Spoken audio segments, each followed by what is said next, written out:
पुण्यातील धक्कादायक घटना. बुधवार पेठेतल्या महिलेसोबत झाला प्यार, तरुणाने केली हद्दच पार.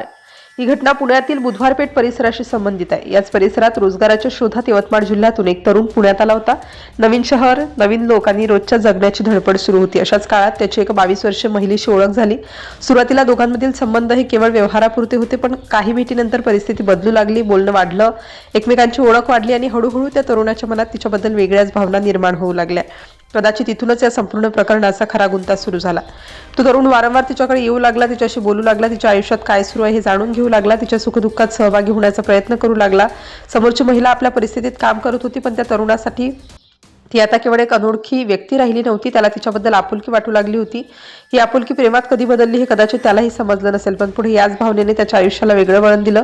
काळ जसा जसा पुढे जात गेला तसतसं दोघांचं नातं अधिक गुंतागुंतीचं होत गेलं. सुरुवातीला प्रेम, आपुलकी आणि जवळीक होती, पण प्रत्येक नात्यात जसं होतं तसंच इथंही मतभेद निर्माण होऊ लागले. काही गोष्टींवरून दोघांमध्ये खटके उडू लागले, बोलणं कमी जास्त होऊ लागलं, एकमेकांबद्दल गैरसमज वाढू लागले. मात्र बाहेरून पाहणाऱ्या कुणालाही कल्पना नव्हती की हे छोटे छोटे वाद पुढे एवढ्या मोठ्या संकटात बदलणार आहेत.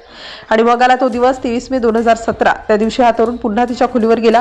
नेहमीप्रमाणे भेट झाली असावी अशी सुरुवातीला परिस्थिती होती, पण त्या दिवशी वातावरण काहीतरी वेगळं होतं.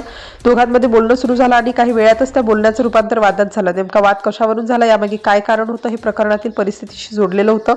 मात्र त्या क्षणी दोघांपैकी एका व्यक्तीच्या मनावरचा ताबा सुटला आणि पुढे जे घडलं त्याची कुणालाही कल्पना नव्हती. वाद वाढत गेला आणि परिस्थिती हाताबाहेर गेली. काही क्षणांपूर्वी ज्या खोलीत दोघं बोलत बसले होते त्या ठिकाणी अचानक हिंसाचार झाला. त्या तरुणाने जवळ असलेल्या धारदार शस्त्राचा वापर केला.